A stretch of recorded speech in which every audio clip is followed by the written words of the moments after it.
Before we do get started, let's take a look at some of the learning objectives we have lined up for us today. We start off by describing the concept of space planning as we look at everything to do with the space plan.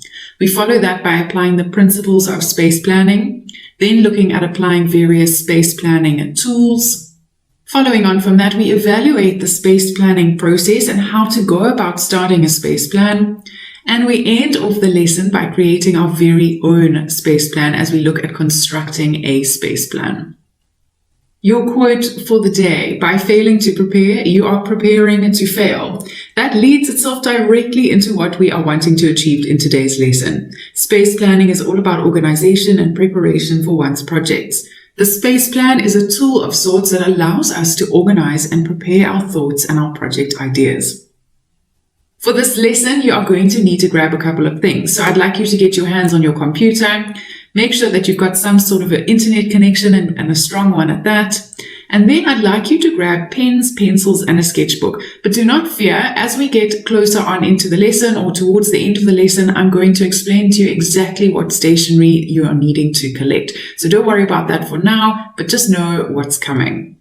With that being said, let's take a look at what you can expect for today's lesson, what our lineup is. So topic 1 is starting off with space planning, the basics. Our topic 2, we're going to dive into the techniques of space planning. And for topic 3, a really exciting one, I'm going to show you how to accurately conduct and create a space plan. Right, so that brings us to topic number 1, space planning, the basics. We are going to dive into what space planning actually means. Do you remember in Module 1 where we learned and discussed the importance of a well-designed space? Well, that is exactly what brings us to today's lesson. Given that it is our job to create a well-designed space, we need to consider a variety of factors such as a client's needs, their styles, likes, and dislikes. But can you tell me how we go about creating these well-designed spaces? What do you think aids in developing a well-designed space? There is one core starting block that we need to consider and highlight. What do you think that is?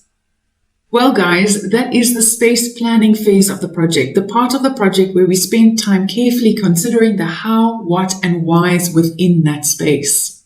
So then the obvious place to start from here is to ask ourselves what space planning really is. Do you know? Think about it. Think about what you think space planning is. Space planning literally means to plan one's space.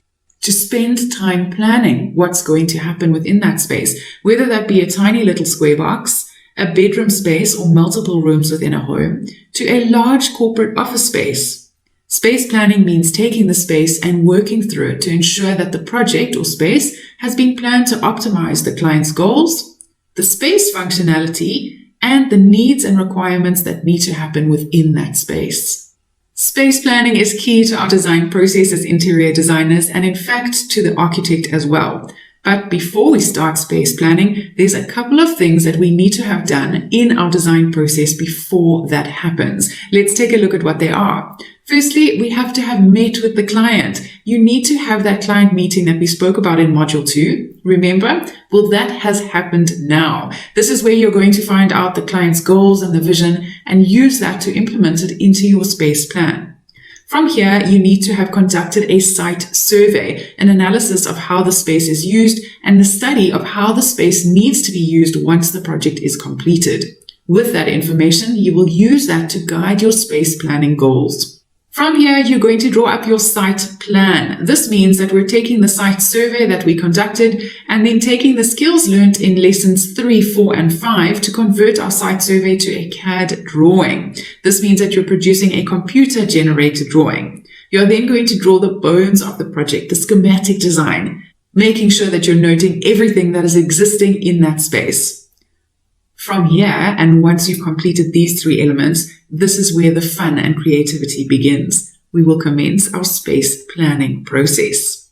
The typical space planning process is an incredibly exciting one and one that I find gets the creative juices flowing. It really brings out information about the project or the space that we need to work with and we need to mold to make sure that the space can be functional and ticks all the client's needs boxes. Having said that, however, there is a process to space planning. There is something and thought that needs to go behind it or into it to be able to generate a well-designed space or a well-spaced planned space. Let's take a look at the process flow. Firstly, you need to start by identifying the zones. As the designer, you're going to use an existing plan and identify the space. You want to identify specific zones within the space where activities are going to take place, noting and marking them up for future reference. For example, if you think back to our last lesson, Harry's bedroom, you would have needed to have noted where the bed needed to be, where the entrance needed to be, or any additional elements like cupboard or storage space that needed to be allocated to a typical bedroom design.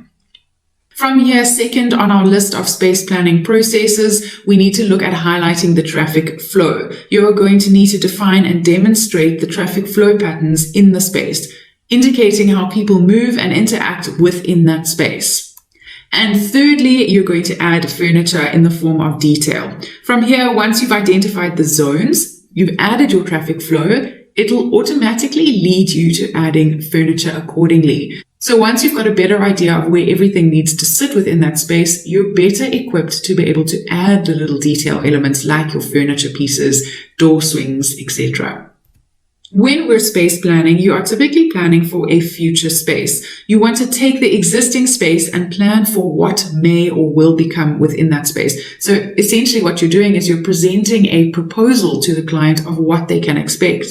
You're showing the client that you're planning and proposing the outcome of the project space and what is to be, the potential that will happen within that space, what you can see could become of that particular space or design or even your projects. Let me show you exactly what I mean as I take you through a project that I've been working on recently. This is a hair salon on your screen. It's a plan layout of a hair salon, which is a client that I've been working with recently. I've already met with the client, taken them through the brief, conducted the survey, and converted these survey drawings to a CAD format, which is what you're looking at right here on the left-hand side. Just to add here, this is a brand new space. The client has not entered the premises yet. So I'm going to develop a layout showing them what they can achieve within that space. So this is where my space planning comes into play. I'm going to space plan or plan the space to show the client what we can achieve. By that, I mean what he's able to fit in that space, where his styling positions could potentially go, and what space he has left for additional activities that need to take place or need to happen within said space. So for my space plan, I need to plan in the vital spaces so that the business can function as it needs to. I need to identify the focus areas. So these are some of the focus areas that I have identified or activities that need to happen in this space. Some of the zones that I need to include in my plan. Right, so first off, I've got an entry point. Obviously, we need a space for our clients to enter. I've got a point of sale. We need a space where the receptionist can greet our clients. We have a section of styling stations. Obviously, that's where the hair stylists will cut the client's hair and style the hair. We have a washing station where the client's hair can be washed. I will definitely need some sort of a staff room. And lastly, a retail area where the client can display retail products. These sections I have developed for my brief and my client discussion. They're a mix of the client's needs, goals, and the basic space functionality. Now have a look at what I've done. I have demarcated each area or each zone, allocating each of the activities that need to take place within that space. This space planning activity is something that I've spent hours planning. The space needs to incorporate everything that the client needs and all the functions that need to take place. Therefore, planning is imperative. For example, by the point of sale, it's strategically placed at the front of the store so that the customers are greeted as they enter the store, and then obviously the same as they exit the store. My washing stations are located at the back of the store to allow my customers some privacy, and then also I know that my plumbing points are at the back of the store, so that makes it much easier to connect into my washing basins. Before we go any further, I want to highlight that the space planning activity does not mean that there is only one solution to a space or only one option that you may come up with. You might come up with a variety of various plans for the space. As you can see in the example above, I have come up with 3 different options or 3 different space plans for the space. But obviously, it's my responsibility to make sure that we've considered all of the goals and restriction elements within that space and make sure that I'm presenting the best option to the client. So I've got an option 1, an option 2, and an option 3. And at this point, I think I'm going to show the client options 1 and options 2. Now that we have a good idea of what space planning actually means to accurately plan and prepare the space to commence the project, we're going to take a look at why space planning is important to the foundation of our projects. Space planning, in my opinion, is the most important aspect of the design process. This is the tool that's going to take you from an average design to a perfectly planned and well thought out space plan. This process of space planning is going to help the designer and even the client in some instances work through each of the aspects and elements within the space, making sure that what is being proposed and required in the project is thoroughly thought through and accounted for.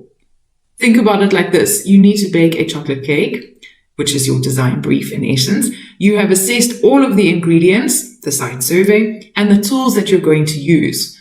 From here, let's say you abandon the recipe, your space plan in essence, and dive guns blazing into making that cake. Well, let me tell you, it's not going to come out as you want it to, is it?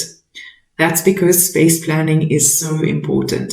The space plan is going to determine the success of the project and the space. Think about it like this. Without a proper plan, a space can end up as an unfunctional room or space. For example, a couch being put right at the entrance to a lounge or a TV screen or right in front of a window is not going to be suitable for that space. The person living in that space is not going to function as they need to. This is not only going to frustrate the client, but it's going to reduce the functionality of that space. So the importance of space planning boils down to these 4 elements. Space planning increases productivity. It provides meaning to the space. It allows us to access all aspects of the space. And lastly, and most importantly, it increases functionality within the space. The bottom line is that space planning is a vital component that filters out any inaccuracies and mistakes along the line. It'll highlight the problems and possibilities before even on site and before money has been spent. No project should ever be started without a solid foundation of a space plan. In fact, this is possibly the most exciting and most important part of a project.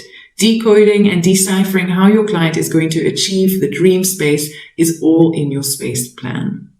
When space planning, obviously a whole variety of elements need to be considered, but obviously your main goal is to execute the space and accomplish beauty, comfortability, affordability, and functionality within a space.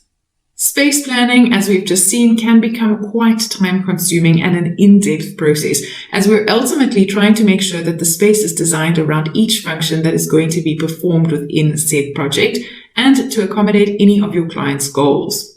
We are striving for optimization and functionality within a beautiful space. Given that, there are some ideas and concepts that we need to consider when planning the space that will inevitably assist us in planning and the planning process. Let's take a look and see what these concepts are. Here are some of the key elements that I consider when setting up my own space plan. Firstly, I look at the client's goals. What does the client want to get out of this project? After all, they're hiring you to make it all happen. In an office environment, they may want to bring a collaborative space in, right? Another client in a retail space might want to increase sales and staff productivity. Your space plan will need to support these goals with carefully and sustainably designed interior environments. Next, you want to think about the space functions that will take place within that space. Consider what the space is used for and design accordingly. An office space requires space for desking, meeting rooms, and a canteen of sorts. A retail store needs space to display product, a reception desk, and potentially changing rooms. Each space has a purpose, and you need to design for those purposes. Next, you want to take into consideration the quantity of people. Take into account the quantity of people that are going to be within that space at any given point. This is something to consider when it comes to your local council rules and regulations around space and the number of people inhabiting those spaces. Be sure to read up on this before designing any space. Rule of thumb and something to remember. Next, you want to take note of any existing elements. Work with what you have, what you've got in the space in the best possible way to achieve the client's goals and a well-planned space. Look out for obstacles or benefits to the space and use them to your advantage. There might be a part of a space that gets direct sunlight at about 2 o'clock in the afternoon. Make sure that you allocate the space to an activity that needs sunlight. an indoor garden, or maybe even a little breakfast nook that's only used in the morning because maybe you don't want too much sunlight in that space. Next, you want to think about the space dimensions or general dimensions of the space. Take into consideration the size of the space and the capabilities based on that. Think about what you're needed to put into that space and make sure that the size and elements being added are in correct proportion and one is still able to do what they need to within that space. Very important. What's the point of putting a massive couch when you can't actually see the television? Next, you want to think about the traffic flow, the space and traffic flow. You don't want your client to be walking in their front door directly into a wall, right? So plan the flow of each space. Where are they going to enter? Where are they going to exit? Is there enough space to maneuver around the kitchen island? Have you allocated enough space for someone to open up the cupboard door in the bedroom and allow someone else to pass behind them as well?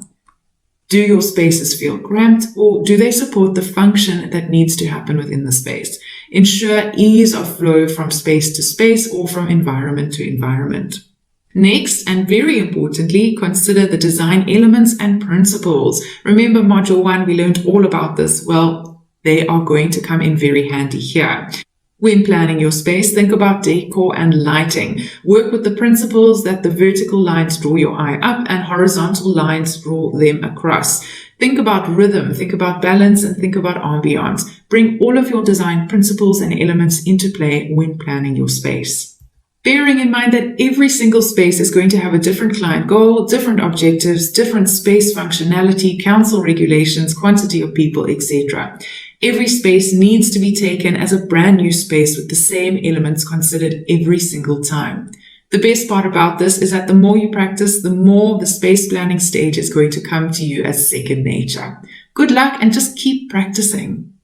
Right, so with understanding the space, there are some tried and tested questions that we can ask ourselves to make the space planning process a little bit easier. Let's take a look at some of the typical questions that I run through on every project. One of my very first questions that I ask myself is that, are there any restrictions to this project? This is quite an important question, and the answer usually would come from your client or landlord of that particular project. Are there rules that will dictate the design process or the space flow? Maybe there's a fire escape route that needs to be allocated to the retail store. You need to include that in your design, and you need to design around that. Are there any height restrictions, signage restrictions, etc.? Secondly, you want to ask yourself what the space is going to be used for. What is the main purpose or function that is going to be performed in that particular space? Is it a bedroom where people are going to be sleeping? If so, then you'd need to allocate space or plan to keep that particular room away from an entertainment space if possible. Then you want to ask yourself how many people are going to be using that space. How many people are going to be in your project space? For example, if you've got a family of 7, they might all be in a dining room every night. You might also need to consider that there will be guests in that space at some point. Therefore, when creating the space plan for the dining room, you need to make sure that you're accommodating enough seating for all of these potential outcomes. Next, you want to ask yourself what is remaining. Is there anything staying in that space? Are you using an existing space and planning for that? We don't always have the luxury of designing a brand new white box site. Often you will be expected to work in a space that needs to be altered, or elements that need to be reused need to come into your space plan. You need to understand exactly what needs to stay and what can go in the design process. This question will also lend itself to elements such as electrical, plumbing, structural objects, and furniture. Make sure that you use what you can, what's existing, and fit that into the space. We don't want to add large unnecessary bills to the client's pocket now, do we? Next, you want to ask yourself, what feeling am I trying to create within that space? This ties into our color and principles and elements of design. Do I want an elegant, trendy space? Then I need to apply my elements accordingly. Hints of black and gold with velvets and zero clutter might achieve this look. Next, you can ask yourself if there are any natural elements to consider. Can we use the natural light rather than artificial light in a space? Remember, natural light has amazing properties such as healing, provides us with vitamin D, and generally encourages happiness and productivity. Another question you can think about is, are there any focal features? What existing focal points or design features can I keep? Are there amazing features like a fireplace or chandelier or additional pendants that you can reuse in the design? And lastly, you might want to look at any heritage aspects. This is not something that you'll come across often in newer areas like South Africa, but certainly in Europe, you want to find out what heritage restrictions there are and that pertain to your project. You also need to consider them and work around them. Another way to look at this is that you want to keep beautiful historic elements in your design. A good designer does not demolish and rebuild. They make sure that the history is carried through where applicable. By focusing and asking yourselves all of these questions each time and applying these answers to your space plan, you're going to build and highlight as well as solve any problems to your project. Think about these points when creating your space plan and try to find a solution that'll work best. You might find that you need to compromise on some of the points, or you might find that you need to add additional elements. And that's okay. You as the designer need to make the final decision, the decision that will make the space work best for the client. Here's a little example. Jumping back to my hair salon project, this is my completed space plan exercise. Here are some of the questions that I asked myself and answered as follows. So firstly, I started off with my favorite question, are there any restrictions? And yes, there were. The landlord had prepared a guide of what we could and could not do within that space. Some of those elements included the ceiling height, so I was governed by a ceiling height.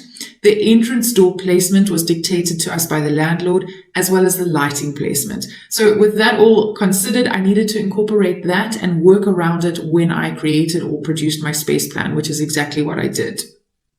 From here, I thought about what the space was used for. So what was the client going to use the space for? And I knew that right off the bat, it was going to become a hair salon. So I needed to make sure that everything that a hair salon requires, from space to furniture, had been included, which is exactly what I've done. As you can see, I've included styling stations, washing stations, a staff area, and a reception desk. Those are all elements that a hair salon requires. The next question I looked at was how many people are going to be in that space at any given point. So that's quite a tricky question, but something we can gauge roughly off what had happened in the past. So at this point, and having asked the client, I know that there needed to be 6 styling stations, and obviously that means a minimum of 6 clients at any given point. So I've allocated 6 styling points and a waiting station for any additional space. As you can see there, I've included an additional styling station that hasn't been numbered for a just-in-case scenario. In case we had way too many customers, we've got an additional space so that no one's kept waiting. The last question I looked at were what elements are going to be retained? Are there any elements that the client was bringing from their previous salon? And the answer to this was none at this point. I was lucky enough to have the space designed from scratch. So nothing was there before. It was a white box spec, and that means I could design totally from scratch. This, however, is just an example of a couple of the questions that I asked myself, but now you know the process flow that I followed and how it's done. And as you can tell, this is obviously quite a time-consuming process. Before we go any further, I just want to remind you that Morpheus is here to assist you. Go ahead, ask him any questions. Morpheus is our trusty AI bot, and as you know, the more questions you ask, the more intelligent he becomes. Make this lesson fun and interactive and get what you need out of it. Then we have our trusty summary notes. As you know, on your student dashboard, you've got access to your summary notes at the end of every lesson. Be sure to check them out as they're going to help you towards your final and your module assignments. If you're finding that you're not getting any luck from Morpheus and you're needing some particular questions answered, please send us an email at support@shoreacademy.com and we'll make sure to get to you as soon as we possibly can. So now that we've covered what a space plan is, why it's important, and some of the elements to consider and question before you start your space plan, we are going to look at some of the tools and tricks used to setting up and creating a suitable and functional space plan. As part of the design process, you are going to need to be able to create plans of various spaces and rooms that you're working on. Lucky for us, there are a variety of tools that we can use to create these floor plans for our space planning purposes, such as manual creation, free online interior room planning software, and then you get your paid tools or your CAD programs. Before you go and select some of these paid tools, I'm going to encourage you to try some of the free tools available to you. Keep a list of the software that you can use and make sure that you select a program that suits you best. There are some really amazing software programs out there that you can use, and some of them are going to give you an edge as you create 3D renderings of that space, which is brilliant for your client and presentational purposes. With that being said, let's take a look at some of the space planning software available to you. Our first option is quite an interesting one. It's IKEA's floor planning software. This is an app by the Swedish company IKEA, which is a free application and an easy to use tool. It allows you to add their furniture into the space, which is quite amazing as not many other apps offer this. I'm going to give this a 3 out of a 5-star rating. That's Robin's star rating. Next, we're going to look at an app called Floor Planner. This is an easy to navigate, free and easy setup application that provides many options which allow you to create almost any floor plan. You're able to use this app to create and set up any space from a living room to a garden, as it has all the tools and tricks you need. And my star rating, Robin's star rating, is going to be a 3 out of 5 for this one as well. The last free app we're going to look at for today is called Autodesk Home Styler. Autodesk Home Styler is an easy-to-use free drag-and-drop room planning tool that allows you to easily access floor plans. It also allows us to add decorating ideas as you choose the plus plan. There's also a library of other designs for you to use and get inspiration from. And this one I'm going to give a 4 out of a 5-star rating. Don't fear if you can't find any of these at the moment. I'm going to add all the links to these applications in your summary notes as well. Next, we move on to our paid and trial versions, starting off with SketchUp, one of my favorite ones. SketchUp is an incredible program that allows both 2D and 3D drawing setup. It's a really popular program, however, more so for the 3D modeling, as it's much easier to navigate. There is a free and paid version for SketchUp, so just be aware of that, but obviously that is your trial version. This program can be absolutely self-taught. In fact, in Module 4, I go through it in more detail about where and how to learn SketchUp. I also include some of the basic program setup here as well. My star rating out of 5 is a 4 out of 5, and don't forget SketchUp can be used on both Mac and Windows, which is a benefit. Then we look at the program called Autodesk Revit.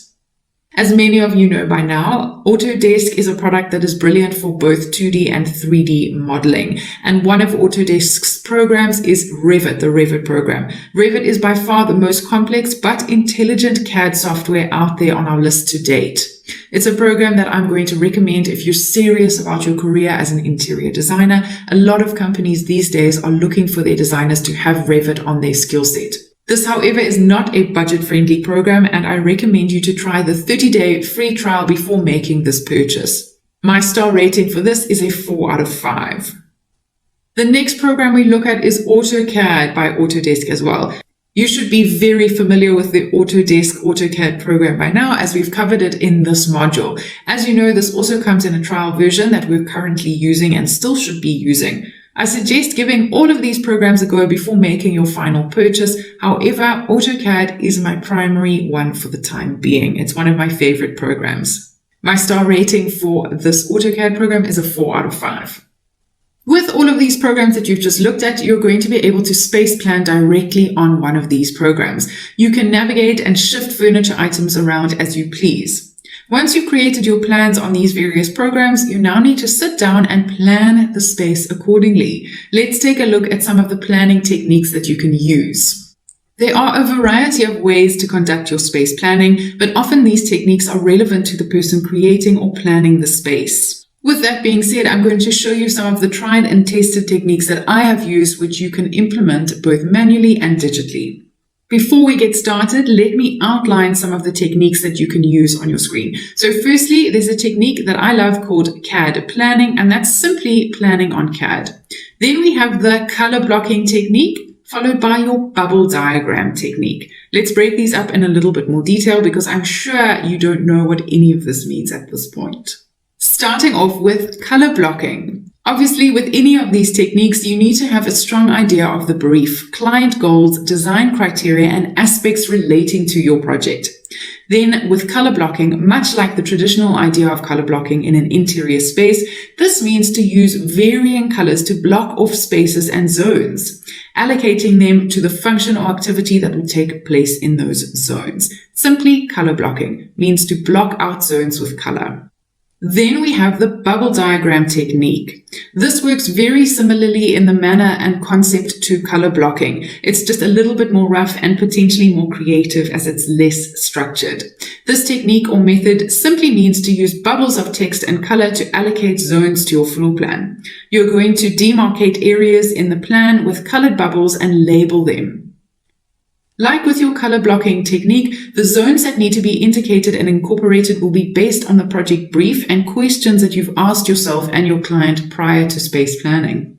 And lastly, we have our technique to plan directly on CAD. This form of planning literally means to plan out the layout with accurately sized furniture pieces on your CAD program with a scaled drawing. This technique can be used instead of bubble diagrams and color blocking or in conjunction with both of them.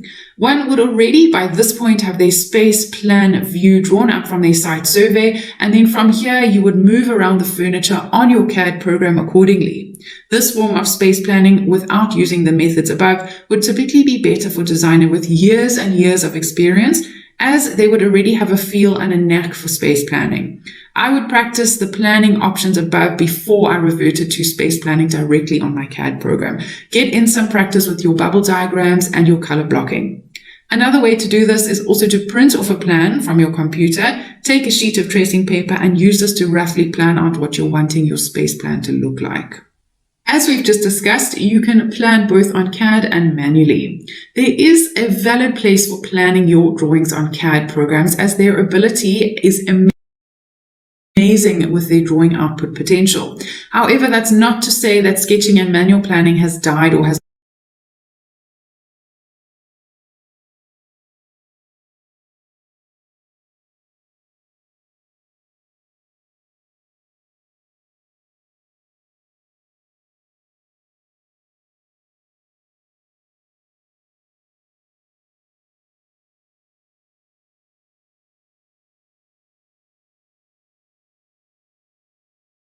no purpose anymore.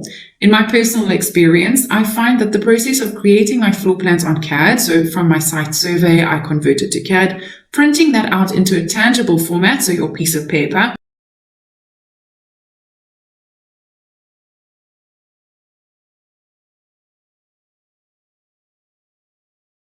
and then working through that space plan portion manually is a much better way to achieve your goals. So this helps you in working through the space.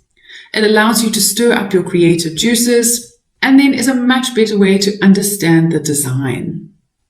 Okay, so now that we've tried and tested some of the methods and techniques, I'm going to show you my way of space planning a project as I show you using a combination of the methods above. How to space plan a typical project. Before we get into it, let's take a look at what you can expect in the space plan process flow. So this is how I usually do it. Remember, all designers might be different. This is a tried and tested method that I encourage you to use. So firstly, I start off with my step one. I gather my tools. So I make sure that I've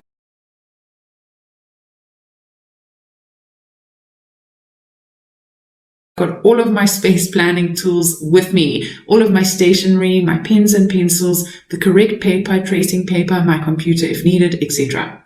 Step two is setting up my drawing. So I make sure that my drawing is there, I printed it off my computer and I've got it ready to use. Step three is I make sure that I've organized all of my information so that I don't have to fuffle around later finding little bits and pieces or making a mistake on my space plan. Step four is to bubble diagram. So I'm choosing to use a bubble diagram as I find it's most creative and the most creative process flow. However, you could go about using anything at this point. And step five, I add in my detail. Let's take a look at how this works. And we begin with step one, gathering our tools. Step one simply means making sure that you've got all the tools you're going to need for this handy. And I'm going to start with tracing paper. Please make sure you get your hands on some tracing paper. Go to your local stationery store and make sure to ask for tracing paper. I've got 90 grams here, but you can use any. From here, I'm going to grab a pencil. I've got an HB pencil. It can be any pencil, something nice and sharp. Then make sure that you've got an eraser. So this is my eraser. I quite like this style eraser. However, you can use any eraser. I'm also going to get a permanent marker. You can use a nice thick black pen or any permanent marker type setup.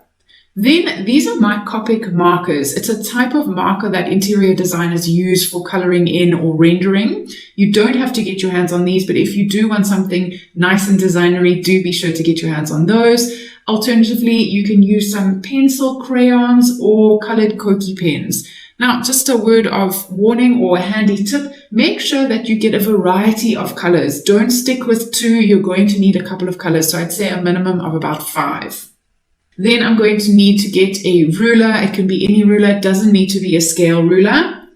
And then from here, a really handy element, a printed out version of my site survey. So I've taken my site survey, put it into AutoCAD, and then printed it out.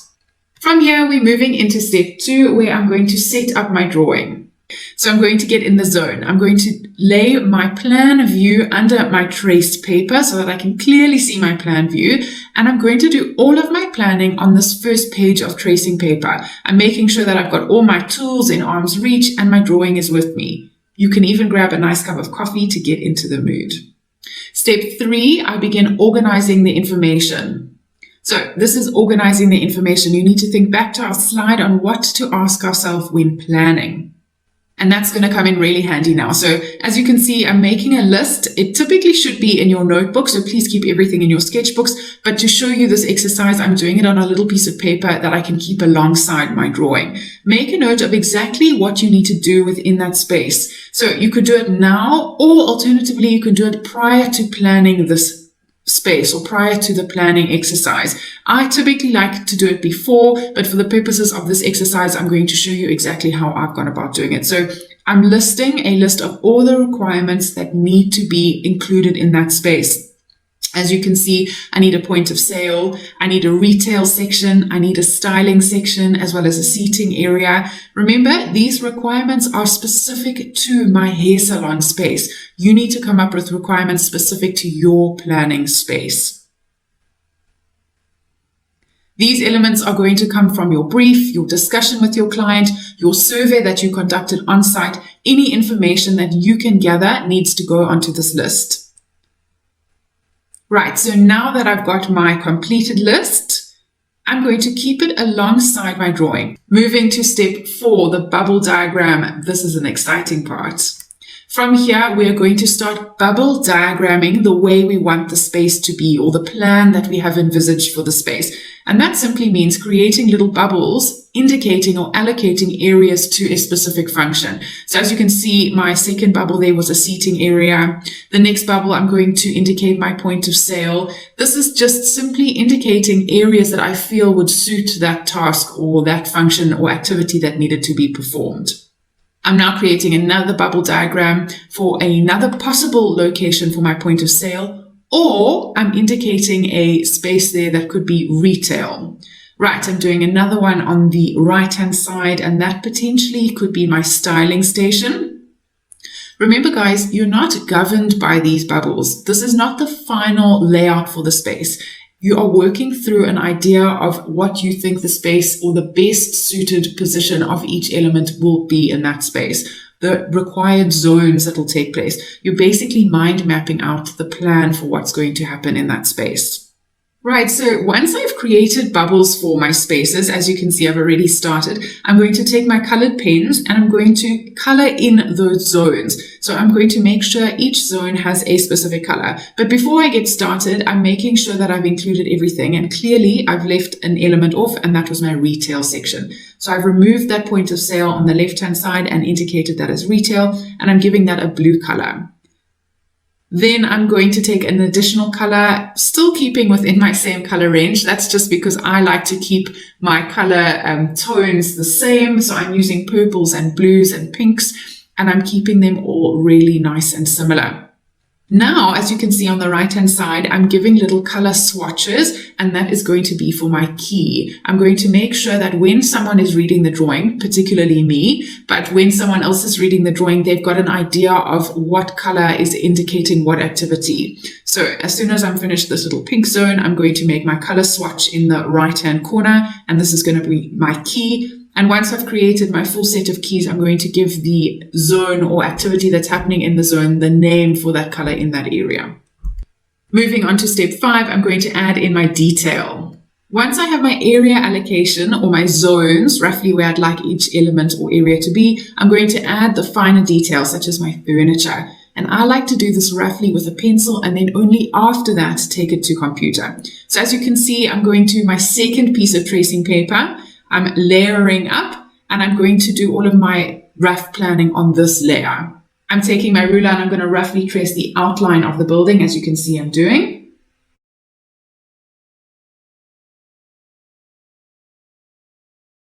From here, I'm going to neatly mark in all the furniture elements. Remember, guys, this is rough. It doesn't have to be 100%, but I'm going to start off with my point of sale desk. Then I'm adding a note for my windows.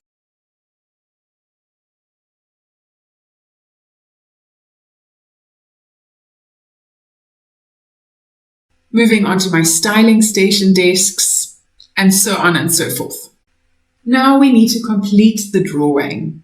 From here, and like I've just shown you on CAD, how to plan on CAD, you're going to take the information and the zones allocated in your bubble diagram and implement them into your CAD program. Why? So that we have a really neat and tidy plan of the space that we can present to our clients. A handy tip here, before I started this drawing, I measured up all the furniture in the space that we would be using, and I implemented the exact measurements onto my CAD program. Why? Because now I'm able to work with scaled furniture that is to the accurate size that fits correctly into the space. Obviously, having the furniture ready and already drawn up in my space makes the planning process a whole lot more easier and a whole lot more accurate.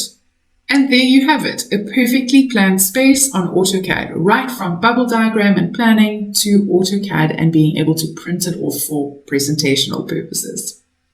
Well done! That brings us to the end of lesson 6. What an amazing lesson. Let's do a quick recap of what we've covered. So for today, we started off by describing the concept of space planning. So by now we should know exactly what a space plan is. We then looked at applying the principles of space planning in our tools and techniques. We then jumped into various space planning tools, so how we go about conducting the space plan. From here, we evaluated the space planning process, so how one goes about starting to space plan a project. And lastly, and what we've just looked at, how to create your very own space plan. So well done, a very intensive lesson, but a really exciting one at that.